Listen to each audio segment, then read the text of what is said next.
Reclaim the night বাংলায় মেয়েরা রাতের দখল নাও। শুরুতে তা ছিল নেহাতি সংহতিমূলক আন্দোলনের আহ্বান। শহর কলকাতার মাত্র ৩ জায়গার মধ্যেই সীমাবদ্ধ ছিল, কিন্তু গত ২৪ ঘন্টায় এই সংহতির ডাকই এক আন্দোলনের রূপ নিয়েছে। দাবানলের থেকেও দ্রুত গতিতে এই আহ্বান ছড়িয়ে পড়েছে গোটা পশ্চিমবঙ্গ জুড়ে। এমনকি এও শোনা যাচ্ছে যে দলহীন পতাকাহীন এই আন্দোলনের ডাকে স্বতঃস্ফূর্তভাবে সাড়া দিয়ে ফেলছেন রাজ্যের শাসক দলের নেতাদের পরিবারের মহিলারাও। আর এই নিয়েই সিঁদুরে মেঘ দেখছে রাজ্যের শাসক দল।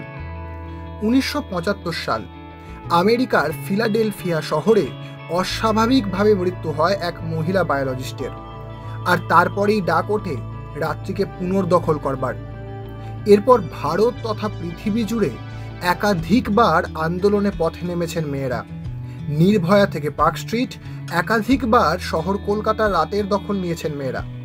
এবার আরজি করের ঘটনার প্রেক্ষিতেও সেই আহ্বানই জানানো হয়েছে।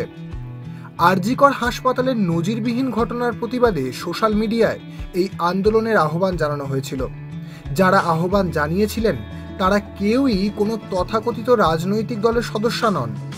সমাজ মাধ্যম জুড়ে যে পোস্টারটি প্রথমে ছড়িয়ে পড়ে তাতে ১৪ই আগস্ট অর্থাৎ বুধবার স্বাধীনতা দিবসের আগের রাত ১১টা ৫৫ থেকে মেয়েদের রাস্তায় নামার আহ্বান জানানো হয়েছিল।